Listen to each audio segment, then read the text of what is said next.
Tuhan pada malam hari ini. Kami ingin menyembah-Mu, kami ingin meninggikan-Mu Tuhan lebih lagi. Kami percaya Engkau tidak terbatas oleh ruang dan waktu. Engkau ada Tuhan, di mana kami berada hari ini, malam ini Tuhan. Terima kasih Tuhan.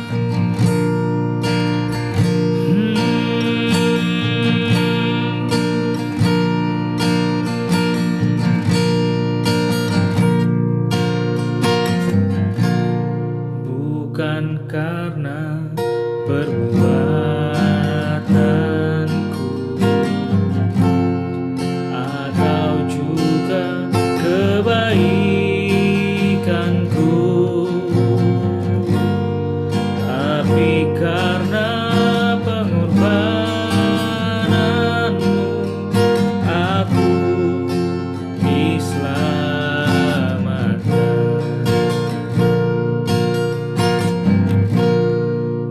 Bukan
menebusku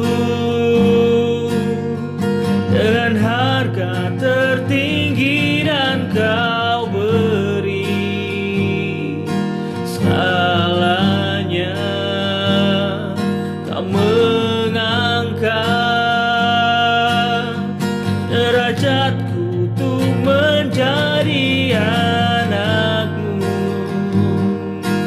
Rajaku, menebusku dengan harga tertinggi, dan Kau beri segalanya. Kau mengangkat derajatku untuk menjadi anak-Mu, Bapa, Kau Rajaku.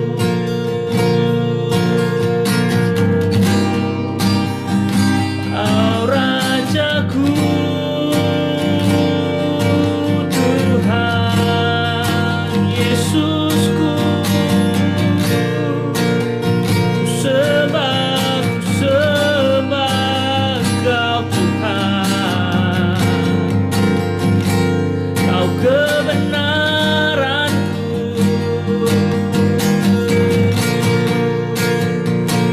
Kau yang jadikanku pemenang. Kau yang selalu ada bersamaku. Yesus Tuhan, Kau layak dipuji,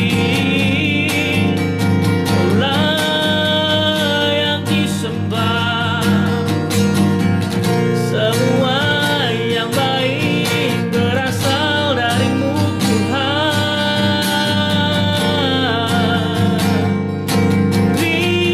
Terima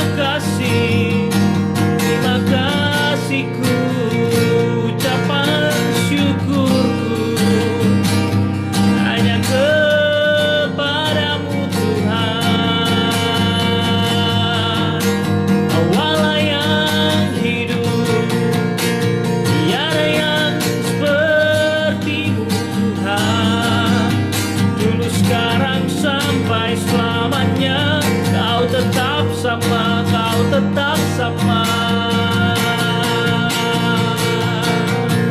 Haleluya, ku memuji-Mu, Tuhan. Tinggikan Engkau, Tuhan. Haleluya.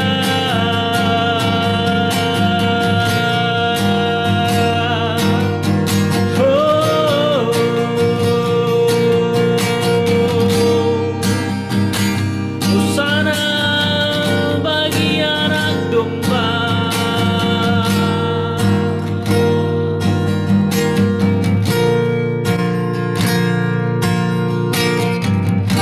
Terima kasih, Tuhan.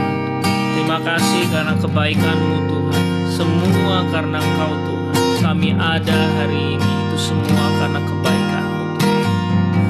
Terima kasih, Bapa. Pada malam hari ini kami mau mendengarkan firman-Mu, Tuhan. Biarlah dalam waktu yang singkat ini kami boleh terfokus hanya kepada-Mu, terfokus kepada firman-Mu, Tuhan. Kami mau duduk diam dan mendengarkan setiap perkataan-Mu, Tuhan, setiap firman-Mu, Tuhan. Biar itu semua boleh menjadi rema, boleh menjadi kekuatan bagi hidup kami, dan kami mampu untuk melakukannya. Kami mau menjadi pelaku firman-Mu, Tuhan.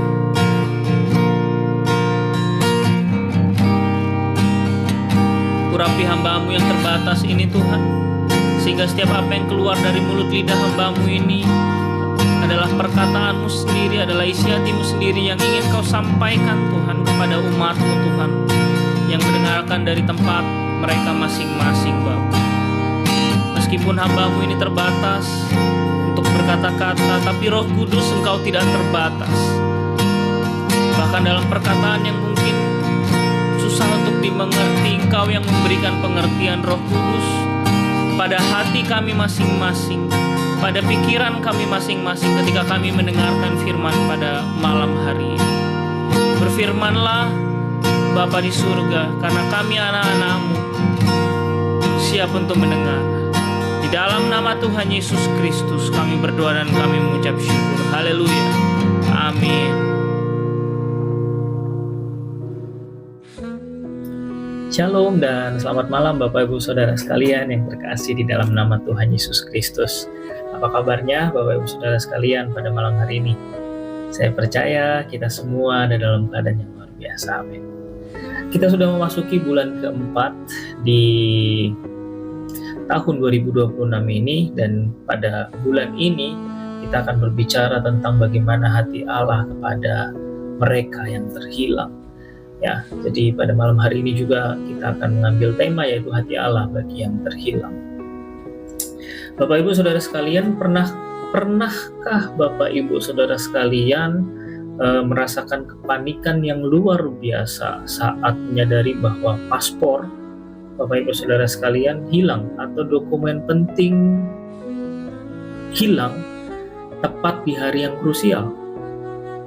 Wow, rasa kehilangan tersebut menciptakan sebuah urgensi untuk mencari hingga ketemu, sampai ketemu, karena benda itu menentukan legalitas dan tujuan perjalanan kita selanjutnya.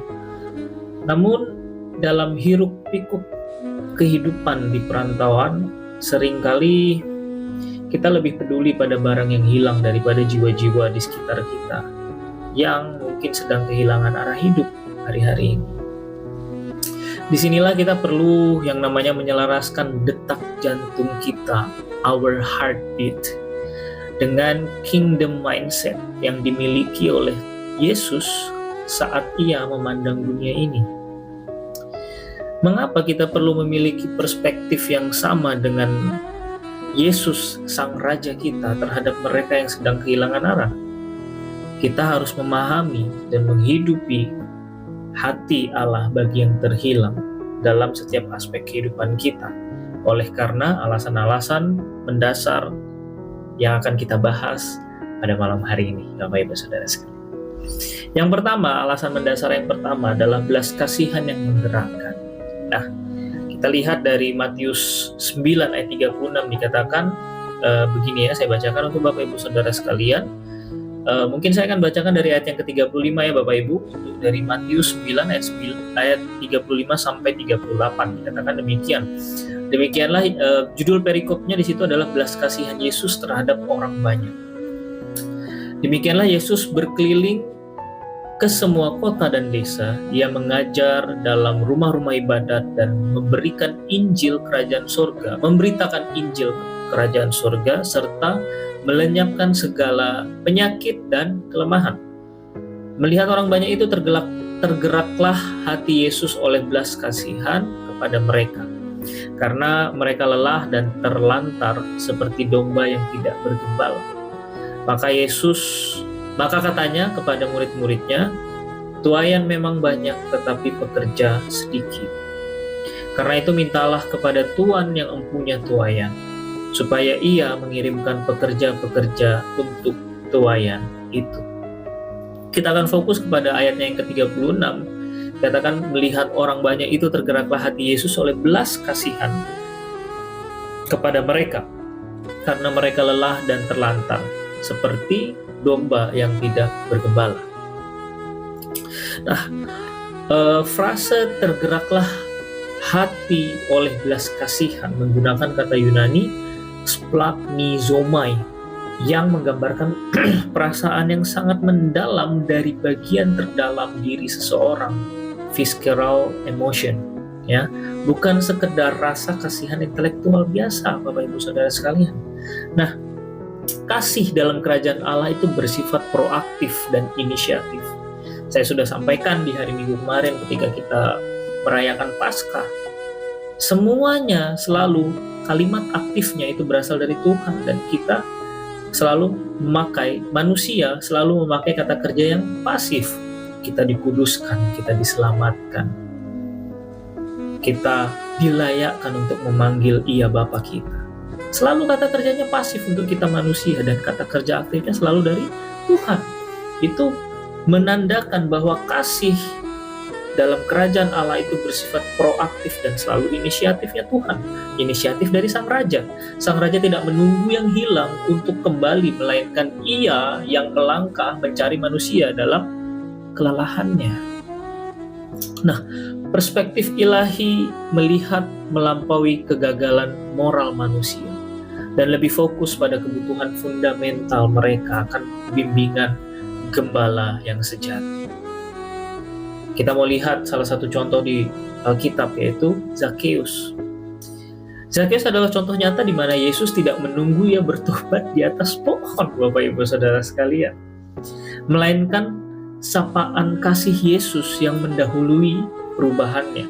Tuhan Yesus yang menyapanya duluan dan menunjukkan di sini, kalau kita baca cerita ini dengan mendalam dari Lukas 19 ayat 1-10 ini, kita melihat bahwa grace atau kasih karunia itu selalu datang menjemput duluan sebelum pemulihan terjadi.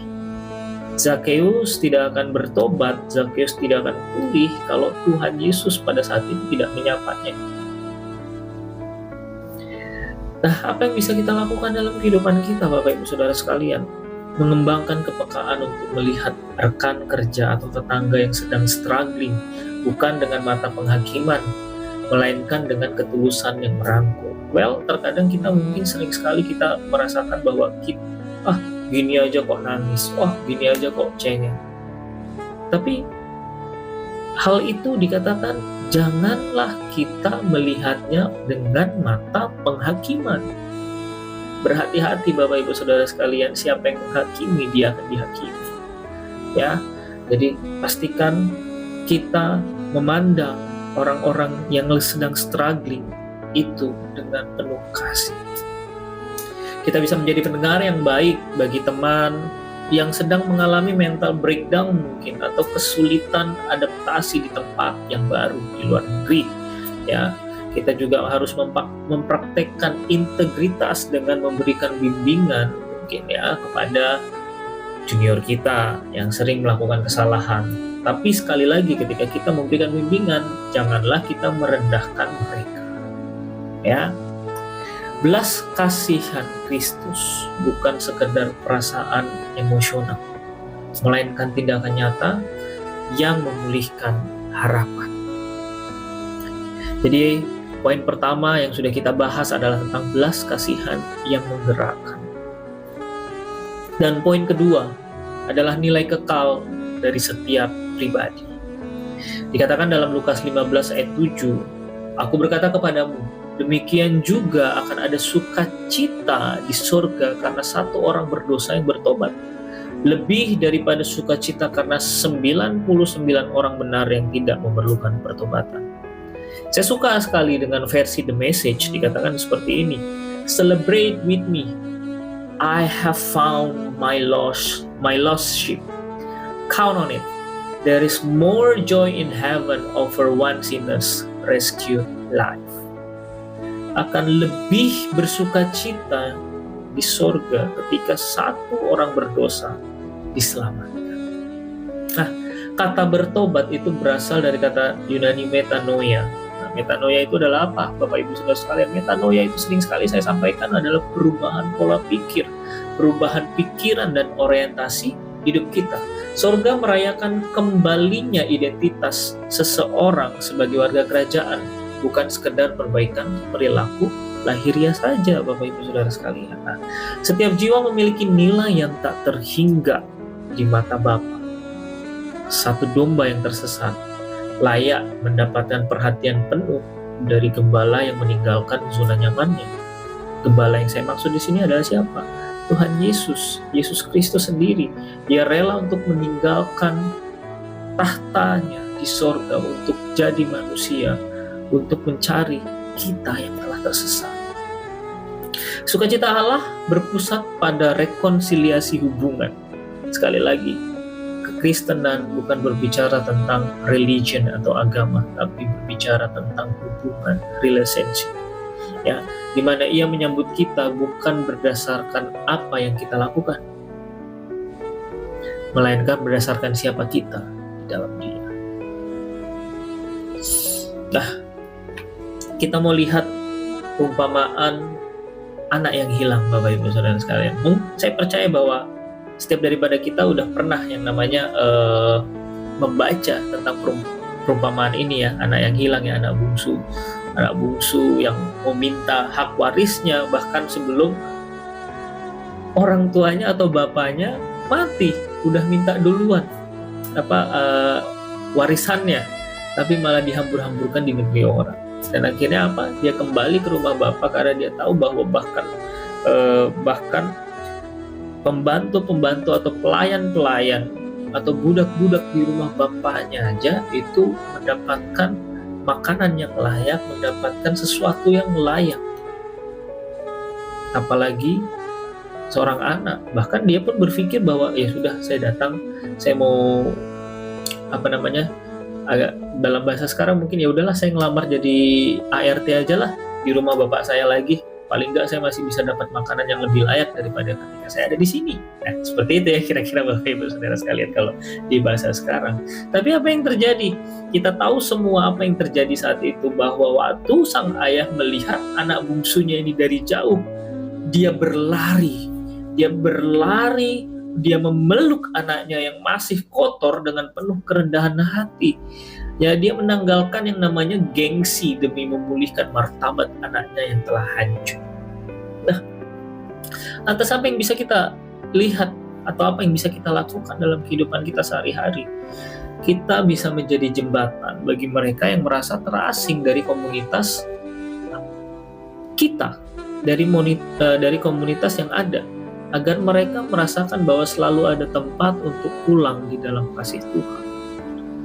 Aktif membangun lingkungan komunitas yang inklusif, bukan eksklusif hanya pada kelompok tertentu, sehingga ya teman-teman kita yang lain itu juga merasa diterima.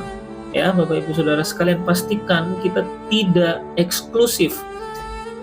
Teman-teman Empro dan juga teman-teman KGC yang ada di Rock Malaysia, perhatikan ini baik-baik. Mari sama-sama kita membangun lingkungan komunitas yang inklusif, bukan yang eksklusif. Ya, jadi jangan sampai ada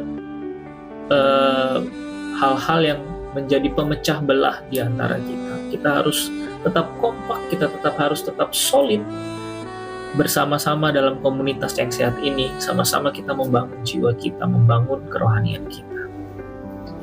Menjaga kejujuran dalam bekerja sebagai bentuk pengabdian pada Sang Raja, sehingga orang lain melihat kemuliaan Tuhan melalui karakter kita. Di mata Sang Raja, di mata Tuhan Yesus, Anda terlalu berharga untuk dibiarkan hilang sendirian tanpa kepastian. Jadi mengapa kita perlu memiliki perspektif yang sama dengan Sang Raja terhadap mereka yang sedang kehilangan arah? Yang pertama, karena belas kasihan yang menggerakkan kita untuk bertindak proaktif. Yang kedua, karena nilai kekal setiap pribadi lepas pribadi yang sangat berharga bagi Allah, bagi Bapa kita. Kita harus memahami dan menghidupi hati Allah bagi yang terhilang dalam setiap aspek kehidupan kita. Hatinya mencari, tangannya merangkul. Mari menjadi perpanjangan kasih Kristus yang nyata bagi dunia yang sedang kehilangan arah ini. Jadi milikilah kasih yang proaktif, karena setiap jiwa itu berharga bagi Tuhan. Tuhan Yesus memberkati kita semua. Mari kita bersatu di dalam doa. Bapa, kami mengucap syukur pada malam hari ini Tuhan, kami boleh belajar bahwa bagaimana hati-Mu Tuhan kepada orang-orang yang terhilang. Mungkin banyak sekali orang-orang di sekitar kami yang terhilang. Dan biarlah setiap daripada kami Tuhan, pribadi lepas pribadi, termasuk hamba-Mu sendiri ini Tuhan, kami mampu untuk mempraktekkan kasih-Mu ini Tuhan, di mana Tuhan menempatkan kami hari-hari ini, baik di tempat kami berkuliah, di tempat kami bekerja, di tempat kami berbisnis, berusaha Tuhan. Dimanapun Tuhan menempatkan kami menjadi kepanjangan tangan kasih Kristus kepada orang-orang yang terhilang. mereka mungkin kehilangan arah, mungkin mereka tidak tahu arah dan tujuannya kemana. Tapi biarlah melalui kasih tindakan kami mampu untuk melakukannya. Sama seperti Engkau Tuhan yang sudah berinisiatif duluan, proaktif untuk mencari kami Tuhan. Kami juga harus mampu Tuhan untuk menjadi sama seperti-Mu, memiliki perspektif yang sama dengan apa yang Engkau miliki. Terima kasih Tuhan Yesus, kami menyerahkan setiap hal yang kami lakukan dengan kedua tangan kami ini Tuhan. Ajarkan kami untuk tetap terus mengandalkan Engkau Tuhan, karena di luar Engkau kami tidak mampu untuk melakukan apa-apa. Tapi bersama-sama dengan Tuhan kami percaya apapun yang kami lakukan dengan kedua tangan kami, Tuhan yang akan membuatnya berhasil. Terima kasih Bapa di surga. Ini seru doa kami pada malam hari ini. Kami menyerahkan sepanjang minggu ini ke dalam tangan Tuhan. Tuhan yang beracara, Tuhan yang menuntun kami, menyembuhkan kami, memberikan kami sukacita yang berlimpah dimanapun kami hari ini. Ini seru doa kami Bapa, di dalam nama Tuhan Yesus Kristus, Tuhan dan Juru Selamat kami yang hidup. Kami berdoa dan kami mengucap syukur. Haleluya. Amin.